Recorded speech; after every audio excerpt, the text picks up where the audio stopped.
Hi there, and welcome to a short bite of eCritical. This is the neonatal layout. Today in part 4, we're going to cover how to enter a procedure. Now, the online training available through AHS will cover this, but for those of you who'd like a little refresher, this is a quick introduction to the procedures that need to be entered into the system. This is the correct location to put all procedures that are done in the intensive care unit by the neonatologist or their house staff. Procedures done by attendings outside of neonatology, such as surgeons, who would normally dictate a procedure note, wouldn't use this system, and those procedures are not generally in here. So let's say, for example, we want to document the insertion of an arterial line. This is relatively straightforward. I have already opened up a training environment to use as an example. To enter in the procedure, I just click on the Procedures button up at the top here, and it gives me a list of all of the neonatal procedures that are available for me to document. I can choose the arterial line insertion, and then it gives me a layout, a list of all of the different components of the line insertion that I may want to document. Now, it's important to understand that there is no element within this form that is absolutely required. So if something is not relevant for you, you don't have to enter it. Just like when you write a written procedure note, you're not required to document absolutely everything. You document to your own satisfaction. And eCritical doesn't require you to document things, nor is it dictating to you how you should do a procedure.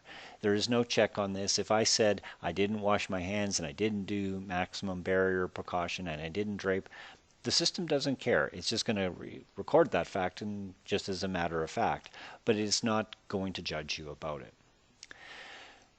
Now the form opens up, and it always opens up to the time that this cursor line, as you can see here, is set to.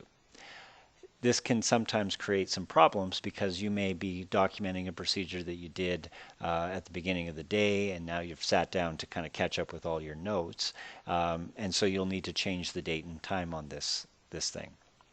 So what I do personally, just as a habit, because I don't want to make a mistake on my time, is much like when I write a procedure note on paper, I would check the date and time here, and then modify it as necessary. So let's say in this example I did the procedure first thing in the morning, so I'll alter the time to 6:30, like so.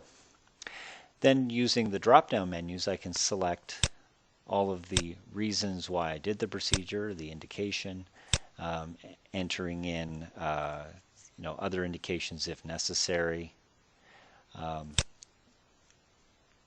spelling it correctly.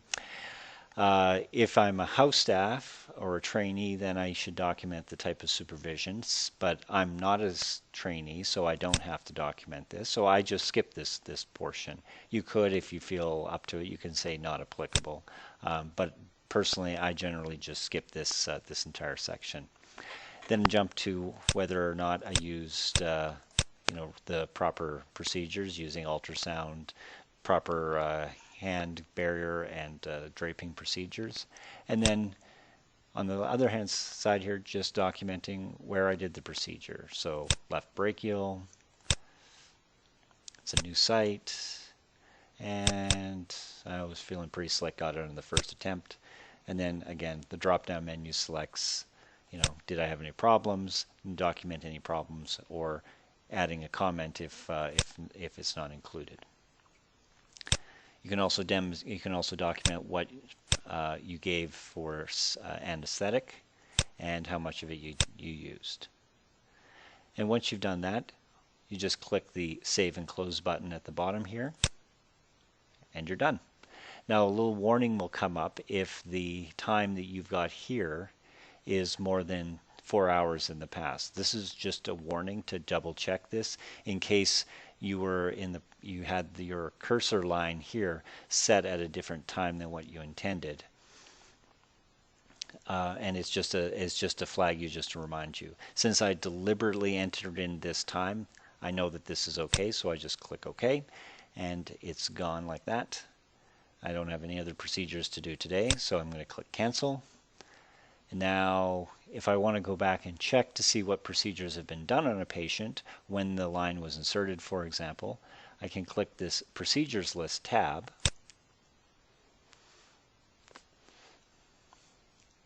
And you can see here's the procedure that I just entered using the generic login that I use. But in the real world, this would actually have my username, so people would know who was responsible for this procedure, not only what was done, but whether there were any problems with it associated with it. And that's all there is to it with procedures. There are a lot of other procedures available for you to document. But going through each of these individually is not really a good use of your time. The easiest thing to do is to simply explore on your own all of the different procedures available in the neonatal world.